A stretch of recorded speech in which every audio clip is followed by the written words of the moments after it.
আল্লাহ আমার রব, এই রবি আমার সব। দামে দামে তন মনে তারি অনুভব।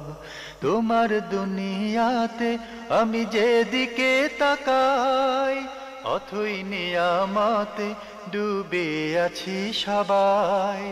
পাক পাখালির গানে শুনি তসবি কালো রব, তসবি কালো রব। আল্লাহ আমার রব, এই রবি আমার সব। আসসালামু আলাইকুম। প্রিয় দর্শক, আপনারা কেমন আছেন? সবাই ভালো থাকুন, সেটা আমাদের একান্ত কামনা। শুরু হলো অ্যান্টিবা আয়োজিত এবং লাভ হলো নিবেদিত অনুষ্ঠান আপনার জিজ্ঞাসা। আপনাদের সাথে আছি আমি জয়নুল আবেদিন আজাদ। আর আপনাদের মনে জায়গা প্রশ্নের জিজ্ঞাসার জবাব দিচ্ছেন বিশিষ্ট আলেম ডক্টর মোহাম্মদ সাইফুল্লাহ। আসসালামু আলাইকুম ওরহমতুল্লাহি ওবারাকাতুহু। প্রিয় দর্শক, চলুন তাহলে জিজ্ঞাসার জগতে। শুরুতে একটি চিঠি। চিঠিটি পাঠিয়েছেন আসমা বেগম, শিকাগো, ইউএসএ থেকে। লিখেছেন, আলহামদুলিল্লাহ, সুন্দরভাবে দিনী কাজ আঞ্জাম দেওয়ার জন্য ধন্যবাদ। আগের চিঠির উত্তর দেওয়ার জন্য ধন্যবাদ।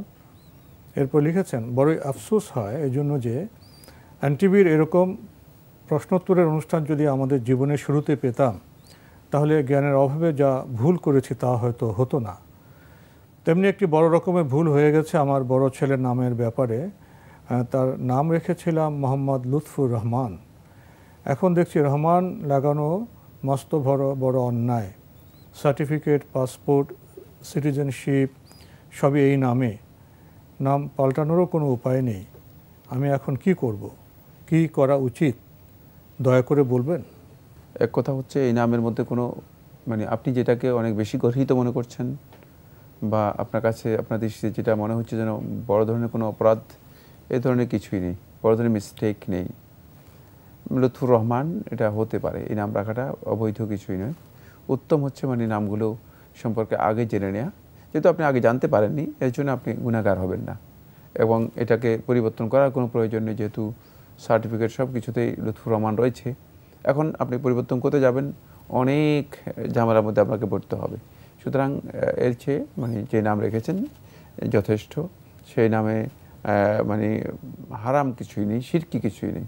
উনি যে চেতনা থেকে বলছেন, সেই চেতনার বিষয়টা এখানে নেই। না, এখানে নেই। সুতরাং এই জন্য আপনাকে নাম পরিবর্তন করতে হবে, এটা বাধ্যতামূলক নয়। বরং আপনি এই নামে লুৎফুর রহমান, এই নামেও আপনি কন্টিনিউ করতে পারেন। এটা আমাদের শায়েখ ঠিকই বলেছেন, আমাদের নাম আরও উত্তম হওয়া প্রয়োজন। কিন্তু দুঃখের বিষয় হলো, নাম রাখার আগে আমরা সেই কাজটা করি না। নাম রাখার পরে আমরা হয়তো সচেতন হই। এই জন্য বোধহয় প্রবাদ আছে, ভাবিয়া করিও কাজ, করিয়া ভাবিও না। লিখেছেন, রিয়াদুস সলেহীন এর 2য় খণ্ডের 575 নম্বর হাদিসটি এখনও আমার কাছে ক্লিয়ার হয়নি। উত্তরে আপনি বলেছিলেন, যাদের জন্য ওসিয়ত হবে এ ধরনের ব্যক্তিরা রয়ে গেছে। এমন ব্যক্তি আমাদের আশেপাশে রয়েছে যার ব্যাপারে ওসিয়ত করাটা অপরিহার্য। ইসলাম তাকে ওসিয়তের মাধ্যমে দেওয়ার ব্যাপারে উদ্বুদ্ধ করেছে, কিন্তু ইসলাম তার জন্য অংশ নির্ধারণ করে দেয়নি যৌক্তিক কারণে। এখন প্রশ্ন হলো, যৌক্তিক কারণটি কি এবং আমাদের সমাজের মধ্যে কারা ওসিয়ত প্রাপ্তির দাবিদার? কতটুকু সম্পদ থাকলে ওসিয়ত করতে হবে? জীবিত অবস্থায় তাদের জন্য কি লিখিত আকারে ওসিয়ত করে রেখে যেতে হবে? সন্তানরা যদি না মানতে চায়, ধরুন আমার হাজব্যান্ড মৃত, তার রেখে যাওয়া একটি দোকান ও আমার বাবার বাড়ি থেকে পাওয়া 2টি ফ্ল্যাটে যা থেকে ইনকাম হয় সর্বমোট 80,000 টাকা, ব্যয় বাদ দিলে আরও কমবে। তাহলে এখানে ওসিয়ত কিভাবে করতে হবে? কষ্ট করে বিস্তারিতভাবে বললে আমার জন্য অনেক উপকার হবে। ধন্যবাদ। আপনি অনেকগুলো প্রশ্ন করেছেন। কিছু কিছু প্রশ্ন আছে একান্ত ব্যক্তিগত বিষয়, সেগুলো কোনো আলেমের মাধ্যমে আপনি জেনে নেওয়ার জন্য চেষ্টা করবেন। প্রথম কথা হচ্ছে, আমরা হয়তো কোনো একটা মাসআলা বা কোনো একটা হাদিসের ব্যাখ্যার মধ্যে কথা উল্লেখ করেছি, ওসিয়তের বিষয়টি। ওসিয়ত ইসলামী শরীয়তের মধ্যে ওসিয়তের বিধান রয়ে গিয়েছে।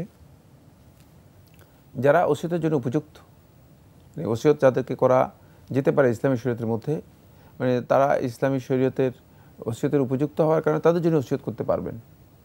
এবং কারা উপযুক্ত? যেমন আপনার খুব কাছের মানুষ, সে মানে শরীয়তের বিধান অনুযায়ী আপনার সম্পদের মালিকানা লাভ করতে পারছেন, উত্তরাধিকার হবে না, কিন্তু মানে মানে চাহিদা হচ্ছে মানে আপনি তাকে অবশ্যই কিছু দেয়া, মানে আপনার সম্পদের হকদার হওয়ার কথা ছিল, কোনো না কোনো কারণে মানে সে হক থেকে বঞ্চিত হয়ে গিয়েছে, তাহলে সে ওসিয়তের জন্য উপযুক্ত ব্যক্তি। যেমন আমি উদাহরণ দিই, মানে এটি অনেক দীর্ঘ আলোচ্য বিষয়, তিনি যে প্রশ্নটি করেছেন তিনি হয়তো মনে করেছেন খুব ছোট্ট বিষয় নয়, অনেক দীর্ঘ একটি বিষয়। যেমন আমি একটি উদাহরণ দিই, যেমন আপনার একটা মেয়ের একটা সন্তান আছে, এই মেয়েটা মারা গিয়েছে, এখন আপনি জীবিত আছেন, তাহলে আপনার এই সম্পদের আপনার ওই যে মেয়ের মেয়ে যেটা রয়েছে, বেন্তুল বিন্ত, মেয়ের মেয়ে, আপনার যে নাতনি রয়েছে, সে তো আপনার এই সম্পদের মধ্যে মালিকানা হবে না, উত্তরাধিকার হবে। কিন্তু স্বাভাবিক নিয়ম অনুযায়ী যদি মানে আপনার মৃত্যুর পরে আপনার মেয়ে মালিক তো হতো, মানে মেয়ে মালিক হলে তো মেয়ের মানে সম্পদ থেকে মেয়ের মেয়ে মালিক হতো, কিন্তু যেহেতু সে এখানে মালিক হওয়ার কথা ছিল, এখানে তার একটা অধিকার পাওয়ার কথা ছিল, কিন্তু মানে সঙ্গত একটি কারণে সে অধিকার থেকে কি হয়ে গেছে, মানে সরে গিয়েছে। তো এই ক্ষেত্রে আপনি আপনার ওই মেয়ের জন্য, ওই নাতির জন্য, ওই নাতনির জন্য আপনি কি করতে পারবেন, আপনি ওসিয়ত করে যেতে পারবেন, আপনার সম্পদ থেকে আপনি ওসিয়ত করে যেতে পারবেন। আর এই ওসিয়তের ক্ষেত্রে রাসূলুল্লাহ সাল্লাল্লাহু আলাইহি ওয়াসাল্লাম নির্দেশনা হচ্ছে এটি মানে 1/3 বেশি ওসিয়ত করা যাবে না। ওসিয়তের মানে সর্বোচ্চ সীমা হচ্ছে 1/3, এর চেয়ে আপনি কম করতে পারবেন, কিন্তু সবচেয়ে যদি আপনি মনে করেন যে ওসিয়ত করার দরকার, তাহলে আপনি 1/3 করতে পারবেন। 1/3 অতিরিক্ত আপনি করতে পারবেন না, কারণ তাহলে আপনি ওয়ারিসদেরকে এখানে মাহরুম করার একটা প্রশ্ন এসে যাবে, যে আপনি ওয়ারিস যারা আছে, যারা উত্তরাধিকার এর সত্যিকার মালিক হবে, তাদেরকে আপনি কোনো না কোনো অংশে বঞ্চিত করছেন বা মাহরুম করছেন। এই ক্ষেত্রে আপনি ওসিয়ত করার জন্য যেটা খেয়াল রাখতে হবে সেটা হচ্ছে আগে সম্পদ বণ্টিত হতে হবে, বাকি আপনি এরপরে নিয়ে এসেছেন যেটা, সেটা হচ্ছে এই আপনার স্বামীর দোকান আছে, তারপরে এটাকে কি বলেছে যে আরেকটা একটা ফ্ল্যাট আছে, তো এগুলো বন্টন হয়েছে কিনা, মানে এগুলো আপনার মালিকানা কতটুকু রয়েছে সেটার উপর আপনি ওসিয়ত করতে পারবেন। আপনি আপনার স্বামীর সম্পদের মানে পুরোটার মালিক নন। স্বামীর সম্পদ যদি স্বামীর মৃত্যু হয়, তাহলে স্বামীর সম্পদের যারা মালিক আছে তাদের মধ্যে প্রথমে সম্পদ বন্টন হবে, তারপরে বন্টন হওয়ার পরে যদি আপনার কাছে মানে আপনার সম্পত্তির মধ্যে যদি আপনার কাছে এতটুকু সম্পদ থাকে যে আপনি মনে করেন যে না আমার কাছে যথেষ্ট সম্পদ আছে আলহামদুলিল্লাহ, আমি এই সম্পদ দিয়ে চলতে পারবো, সেক্ষেত্রে আপনি ওসিয়ত করা আপনার জন্য জায়েজ। ওসিয়তের জন্য শর্ত নয় যে তার এত পরিমাণ সম্পদ থাকতে হবে, কারণ ওসিয়ত মৃত্যুর পরে কার্যকরী হয়, ওসিয়তের বিধান মৃত্যুর পরে কার্যকরী হয়ে থাকে। যদিও জীবদ্দশায় কেউ ওসিয়ত করেন আর সেই ওসিয়তটা মৃত্যুর পরে কী হবে, তার কার্যকরী হবে। এই ক্ষেত্রে মানে এর জন্য শর্ত নয় যে তাকে মানে তার অনেক সম্পত্তির মালিক হতে হবে, তিনি মানে তার সম্পত্তি কম থাকলেও তিনি ওসিয়ত করতে পারবেন, যতটুকু তার পক্ষে তার সম্পত্তিতে আছে এর 1/3 কমপক্ষে তিনি কী করতে পারবেন, ওসিয়ত করতে পারবেন। এক্ষেত্রে ওসিয়ত জীবদ্দশায় আপনি করতে পারবেন। ওসিয়তের জন্য মানে মৃত্যু শর্ত নয়, কারণ মৃত্যুর পর আর ওসিয়তের কোনো সুযোগ নেই।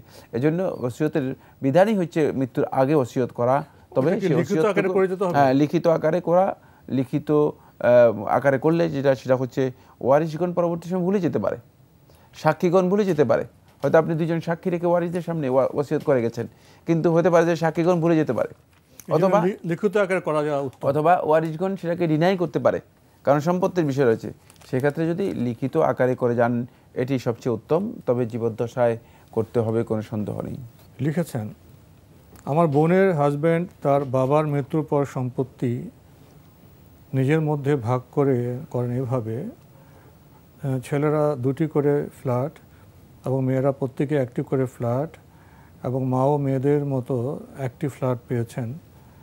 3 মাস পরে আমার বোনের হাজব্যান্ড 1 ছেলে ও 1 মেয়েকে নাবালক অবস্থায় রেখে মারা যান। এখন আমার বোনের প্রশ্ন, তার হাজব্যান্ডে রেখে যাওয়া ফ্ল্যাট দুটোর মধ্যে তার জীবিত মায়ের কোনো হক রয়েছে কিনা, থাকলে কতটুকুন? এই ঘটনাটি 3 বছর আগের, এখন ছেলে মেয়েরা সাবলক হয়েছে। তার মা যদি জীবিত থাকেন তাহলে অবশ্যই তার মা এখানে 6/1 পেয়ে যাবেন। মায়ের হক রয়েছে, 6/1 তিনি পেয়ে যাবেন। সুতরাং 1/6 মাকে অবশ্যই এখান থেকে পরিশোধ করতে হবে। এক্ষেত্রে মায়ের সাথে কনসিডার করা যেতে পারে সেটা আলোচনার মাধ্যমে। মানে মিউচুয়াল আন্ডারস্ট্যান্ডিংয়ের মাধ্যমে সেটাকে কনসিডার করা যেতে পারে। যদি মা মনে করেন যে নাবালক বাচ্চাদেরকে, ইয়াতিম বাচ্চাদেরকে রেখে গিয়েছে, তাদের জন্য ছেড়ে দেন, তাহলে তিনি লিখিতভাবে ছেড়ে দিতে হবে যে আমি এখানে যেই অংশটুকু আমি হকদার সাব্যস্ত হয়েছি বা আমি ওয়ারিশ হয়েছি, এতটুকু আমার ছেলের সন্তানদের জন্য আমি পরিপূর্ণরূপে না দাবি দিয়ে দিলাম। মানে না দাবি পত্রের মাধ্যমে তিনি এটাকে কি করতে পারেন, এখান থেকে উৎস করতে পারেন নিজেকে। আমরা জানলাম প্রিয় দর্শক আরও লিখেছেন, আল কাহতানির হিসনুল মুসলিমে দেয়া সালাম ফেরানোর আগে যে দোয়াগুলো রয়েছে সেগুলো কি ফরজ নামাজের পরে যে দোয়া আজগারগুলো করা হয় সেগুলোর মতো ফরজ নামাজে জরুরি কিনা, নাকি ঐচ্ছিক? জরুরি বলতে দোয়ার মধ্যে জরুরি কিছুই নেই, কিন্তু ঐচ্ছিক যেগুলো সেগুলোই জরুরি। যারা ঐচ্ছিক কি জিনিস বুঝেন তারা জরুরি কি জিনিস সেটাও বুঝবেন। মানে ইসলামের মধ্যে কোনো কাজের মধ্যে আসলেই মানে ঐচ্ছিক এবং জরুরি এটা আপেক্ষিক একটি বিষয়। আল্লাহ রাব্বুল আলামিনের কাছে ইবাদত করবেন, আপনি দোয়া করবেন না, আপনি এই দোয়াটাকে ঐচ্ছিক মনে করলেও দোয়াটা খুবই গুরুত্বপূর্ণ বিষয়। এই জন্য ইমানদার ব্যক্তিগণ যখনই সালাত আদায় করবে তখন দোয়ার মধ্যে তারা যেই মানে স্বাদ মজা, দোয়ার মধ্যে তারা যেই টেস্ট পাবে সেটা অন্যরা সেখানে পাবে না।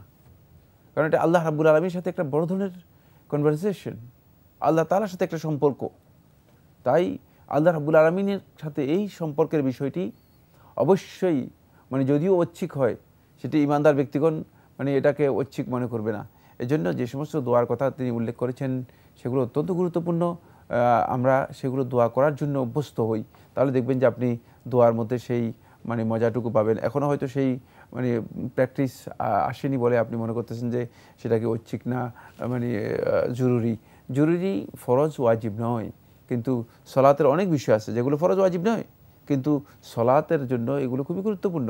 ফরজ ওয়াজিবের এই বিষয়গুলো ফিকহি বিষয়, কিন্তু যখন আপনি একটা জিনিসকে পরিপূর্ণতা দেবেন, যেমন আপনার যদি চোখে মানে আপনি কম দেখেন, মানে চশমা আপনার মানে জরুরি একটা বিষয়, কিন্তু চশমা একটা দিলেন এমন মানে দেখতে আপনাকে দেখা যায় যে কই থেকে মানে কয়শো বছর আগে উঠে আসেন, হ্যাঁ, তাহলে তো আপনার মানে চশমা দেওয়াটাই আপনার জন্য জরুরি।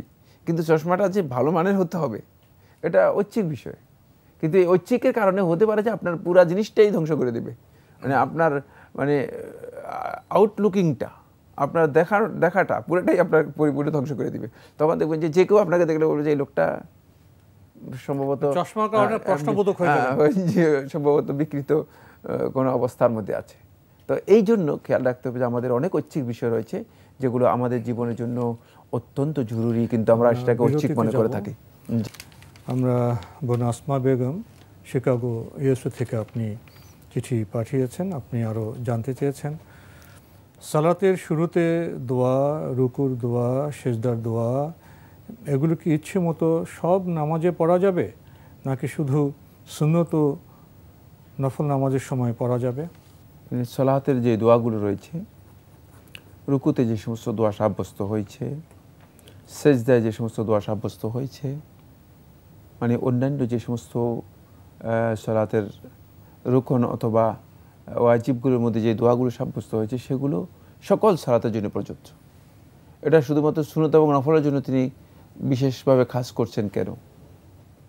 যেখানে যে দোয়া করতে বলা হয়েছে সেটা ফরজ, সুন্নত, নফল, ওয়াজিব যত সালাত আছে সমস্ত সালাতের জন্য প্রযোজ্য। সুতরাং এটি কমন সকল সালাতের জন্য। যেটা ফরজের মধ্যে জায়েজ ইসলামী শরীয়তের মধ্যে, এটা সালাতের বিধান, মা ইয়াজুজু ফিল ফারদ ইয়াজুজু ফিল নফল। যেটা ফরজের মধ্যে জায়েজ সেটা নফলের মধ্যে জায়েজ, যেটা নফলের মধ্যে জায়েজ সেটা ফরজের মধ্যে জায়েজ। সুতরাং কোনোভাবেই আপনি মানে ফরজ নফল সালাত বললেই ফরজ নফল মানে এগুলো শুধুমাত্র হুকুমের দিক থেকে সালাতের, কিন্তু সালাতের মানে সমস্ত বিধান এর মধ্যে যখনই আপনি দেখবেন যে যেটা মানে নফলের মধ্যে সেটাও কি ওয়াজিব, নফলের মধ্যে কিয়াম ওয়াজিব। কিন্তু যদি নফলের মধ্যে কোনো ব্যক্তি যদি তিনি দাঁড়াতে না পারেন শারীরিক অক্ষমতার কারণে, তাহলে তিনি বসে পড়বেন। মানে নফলের মধ্যে সূরাতুল ফাতিহা পড়া রুকন, নফলের মধ্যে মানে কোরআন কারীম তেলাওয়াত করা মানে নফলে একটি গুরুত্বপূর্ণ সুন্নাহ। সুতরাং নফলের মধ্যে রুকু করা এটি রুকুন, নফলের মধ্যে সিজদা করা এটি রুকুন, নফলের মধ্যে কওমা অর্থাৎ রুকু থেকে সোজা হয়ে দাঁড়িয়ে ইতিদাল করা, পরিপূর্ণরূপে সোজা হয়ে দাঁড়ানো এটি ফরজ, মানে রুকুন। সুতরাং মানে নফল এর অর্থ এই যে সব কিছু নফল, মানে সুন্নতের অর্থ এই যে সব কিছু সুন্নত, ফরজের অর্থ এই যে সব কিছু ফরজ। এই কনসেপ্ট রং, মানে আপনি মনে হয় এইভাবে জিনিসটাকে ব্যাখ্যা করেছেন, যতটুকু আমি বুঝতে পেরেছি এটা সঠিক নয়। বরং যদি কোনো ইবাদত নফল বা তাতাওয়ু হয় থাকে, এটা ইবাদতের হুকুম হচ্ছে নফল, কিন্তু ইবাদতের অন্যান্য আহকাম যেগুলো আছে, আরকান যেগুলো আছে, সেগুলো কিন্তু ফরজ, ওয়াজিব, সুন্নত যেভাবে আছে সেভাবেই থেকে যাবে। আমরা জানলাম, প্রিয় দর্শক আরও লিখেছেন, 2 রাকাত বিশিষ্ট নফল নামাজ ভুলে 1 রাকাত পর্যন্ত পড়ে সালাম ফিরিয়ে ফেললে তখন কি সাহু সিজদা দিতে হবে নাকি পুনরায় নামাজ পড়তে হবে? 1 রাকাতে যদি আপনি সালাম ফিরিয়ে ফেলেন তাহলে আপনি অবশ্যই দাঁড়িয়ে আরেক রাকাত পড়বেন, তারপরে আপনি সালাত শেষ করবেন। যেহেতু 1 রাকাতে নফল করার বিষয়টি নবী সাল্লাল্লাহু আলাইহি ওয়াসাল্লামের হাদিস দ্বারা শুধুমাত্র ভিতরের ক্ষেত্রে সাব্যস্ত হয়েছে। আর ভিতরের সালাত রাতের সালাত, খেয়াল রাখতে হবে যে যদি রাতের সালাতের মধ্যে হয় তাহলে কোনো ব্যক্তির জন্য জায়েজ আছে, তিনি 1 রাকাত পরে সালাম ফিরালে তার জন্য সালাত হয়ে যাবে। কিন্তু যেহেতু তিনি 2 রাকাত আদায় করবেন, সেক্ষেত্রে তিনি 2য় রাকাতের জন্য দাঁড়িয়ে যাবেন, দাঁড়িয়ে গিয়ে 2য় রাকাত পড়বেন, পড়ে তারপরে তিনি সাজদা সহু দেবেন। আপনি আরও লিখেছেন, ফজর ও মাগরিব নামাজের ফরজের পর আয়াতুল কুরসি সহ 3 বার 3 কুল পড়া হয়, তাহলে কি সকাল সন্ধ্যায় আল্লাহর জিকিরে আবার আয়াতুল কুরসি সহ 3 বার 3 কুল পড়তে হবে? আর প্রতিবারই কি বিসমিল্লাহির রহমানির রহিম বলতে হবে? সন্ধ্যার জিকিরটি আসরের পর থেকে শুরু করে কোন সময়ে এর শেষ সময়? ফরজ সালাতের পরে নবী সাল্লাল্লাহু আলাইহি ওয়াসাল্লামের হাদিস দ্বারা সাব্যস্ত হয়েছে শুধুমাত্র 1 বার। সুতরাং সুন্নাহ হচ্ছে শুধুমাত্র 1 বারই তিনি বলবেন। ফজর এবং মাগরিবের মধ্যে উলামায়ে কেরাম সকাল সন্ধ্যা জিকিরের সাথে যোগ করে দিয়েছেন এই মুআউযাতগুলোকে, 3 কুল যেটাকে বলেছেন, 3 কুলকে একসাথ করে দিয়েছেন। ফলে উলামায়ে কেরাম বলেছেন যে এটি 3 বার পড়বে, 3 বার পড়বে। যেহেতু মানে ফজর এর সালাত সকাল হয়ে গিয়েছে, আর মাগরিবের সালাত যেহেতু মাসা হয়ে গেছে, বিকেল হয়ে গেছে, যেহেতু বিকেলের মানে জিকিরগুলোর মধ্যে আপনি মানে 3 কুল 3 বার পড়ার বিষয় হাদিস দ্বারা সাব্যস্ত হয়েছে, আবু দাউদের সহিহ রিওয়ায়াত দ্বারা সাব্যস্ত হয়েছে। ফলে মানে উলামায়ে কেরাম এই বিষয়ে এভাবে যোগ করে দিয়েছেন যে ফজর এবং মাগরিবে এই সালাতে মানে এই 3 কুল অথবা মুআউযাতগুলোকে 3 বার করে পড়বে। কিন্তু 3 বার করে পড়বে মর্মে রাসূলুল্লাহ সাল্লাল্লাহু আলাইহি ওয়াসাল্লামের কোনো সহিহ হাদিস সাব্যস্ত হয়নি। এই বিষয়ে সৌদি আরবের সর্বোচ্চ উলামা পরিষদের ফতোয়া, এবং সেখানে যখন আলোচনা করা হয়েছে তারা বলেছেন যে ফজর এবং মাগরিবের সালাত দুটি যেহেতু সুবহ এবং মাসা, সকাল এবং সন্ধ্যার সাথে জড়িত, সুতরাং সকাল সন্ধ্যার সাথে এটাকে সম্পৃক্ত করা যেতে পারে।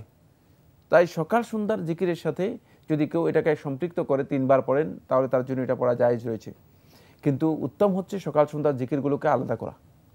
সেটা হলো এই ফরজ সালাতে পড়ে নবী সাল্লাল্লাহু আলাইহি ওয়াসাল্লাম যে জিকিরগুলো করতেন সেগুলো কমপ্লিট করার পরে আল্লাহর বান্দাগণ মানে শবে সাদিক থেকে মানে ফজর থেকে আরম্ভ করে একেবারে সূর্য উদিত হওয়া পর্যন্ত তারা মানে সকালবেলার যে জিকিরগুলো আছে সেই জিকিরগুলো করতে পারবেন।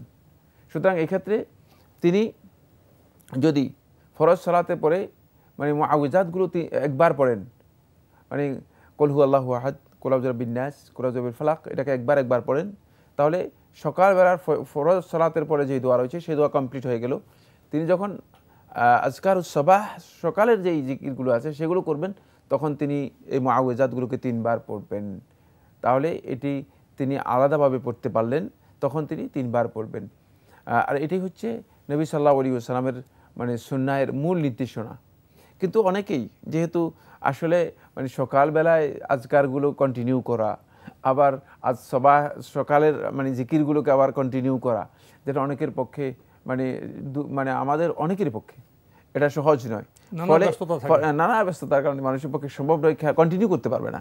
এই জন্য মানে সর্বোচ্চ ওলামা পরিষদের ওলামায়ে কেরামগণ, এর মধ্যে শেখ আব্দুল আজিজ আব্দুল্লাহ বিন বাজ রাহিমাহুল্লাহ তাআলা রয়েছেন এবং আরও অনেকেই যোগ্য আলেমরা যারা ছিলেন, তারা বলেছেন যে মানে যেহেতু সকাল হয়ে গিয়েছে, সকালের জিকিরগুলো এর সাথে অ্যাড করে দিয়েছেন। বলেছেন সূরাতুল ফালাক যেহেতু অত্যন্ত গুরুত্বপূর্ণ, মানে অত্যন্ত গুরুত্বপূর্ণ, আল হাসুল হাসিব, যার মাধ্যমে একজন ইমানদার ব্যক্তি নিজেকে সকল প্রকার অনিষ্ট থেকে সুরক্ষিত করতে পারে।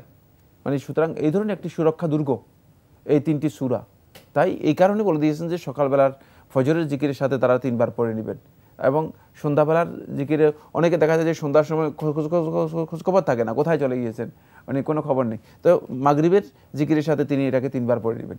কিন্তু যদি সুন্নাহ হচ্ছে যে সেটা হলো আজকারুল মাসা, বিকালের যে জিকিরগুলো আছে আসরের সালাতের পরে সেগুলো আলাদাভাবে আদায় করা।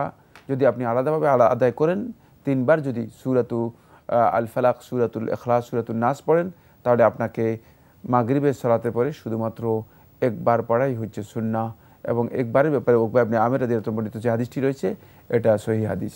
আমাদের শেষ করতে হবে, তবে উনি আরেকটি বিষয় জানতে চেয়েছেন, সন্ধ্যার জিকিরটি আসরের পর থেকে শুরু করে কোন সময় পর্যন্ত পড়তে পারবেন? আসর পর থেকে শুরু করে মাগরিব সূর্যাস্ত পর্যন্ত পড়তে পারবেন। এটাকে মাসা বলা হয় থাকে, সন্ধ্যার জিকির। কিন্তু যদি কোনো কারণে কোনো ব্যক্তি মানে মিস্টেক হয়ে যায়, ভুলে যায়, মানে আদায় করতে না পারেন, তিনি মাগরিবের পরও আদায় করতে পারবেন। মাগরিবের পর তার জন্য আদায় করা জায়েজ হয়েছে, তবে তিনি কন্টিনিউ করবেন। তো আজকে আমাদের এখানে শেষ করতে হচ্ছে। আপনাকে অনেক ধন্যবাদ। আপনাকে অশেষ ধন্যবাদ। প্রিয় দর্শক, আমরা এতক্ষণ দেখছিলাম এনটিভি আয়োজিত এবং লাভেরও নিবেদিত অনুষ্ঠান আপনার জিজ্ঞাসা। আমাদের অনুষ্ঠান আপনারা এনটিভি অনলাইনেও দেখতে পারবেন, ভিজিট করুন www.ntvbd.com। এছাড়া ইউটিউবে এবং আমাদের ভেরিফাইড ফেসবুক পেজে অনুষ্ঠান দেখতে পারবেন। সবশেষে আমরা দোয়া নিয়ে প্রশ্ন পেয়েছি এবং জবাব শুনতে শুনতে মনে হয়েছে বর্তমান সভ্যতায় এই দোয়ার বিষয়গুলি সম্পর্কে বোধহয় আমরা তেমন কোনো সচেতন নই, এবং এই সূরাগুলোতে কী পড়া হয়েছে, কি বলা হয়েছে, এর গভীরতা এবং উপকারিতা কী, সে সম্পর্কে বোধহয় আমরা তেমন সচেতন নই। আমাদের পঠন পাঠন বিদ্যা অর্জন থেকে এই বিষয়গুলো কখন কিভাবে লোপ পেয়ে গেল, এটা বোধহয় ভ্রান্তির একটি বড় দরজা। যারা অভিভাবক আছেন তারা সন্তানদের এই ব্যাপারে সচেতন করবেন। এর আগে নিজেরা বোধহয় আমাদের সচেতন হওয়া বেশি প্রয়োজন। চিঠি লিখুন, প্রশ্ন পাঠান আমাদের ঠিকানায়। পরিচালক আপনার জিজ্ঞাসা, এনটিভি, বিএসসি ভবন, 7ম তলা, 102 কাজী নজরুল ইসলাম এভিনিউ, কারওয়ান বাজার, ঢাকা 1215। আপনারা ইমেলও করতে পারেন। আমাদের ইমেল অ্যাড্রেস আপনার জিজ্ঞাসা @ntvbd.com। প্রিয় দর্শক, মহান আল্লাহ আমাদের সবাইকে নিরাপদে রাখুন, রাখুন শান্তিতে। আসসালামু আলাইকুম। আল্লাহ আমার রব, এই রবি আমার সব, দামে দামে তুন মনে তারি অনুভব। আল্লাহ আমার রব, এই রবি আমার সব।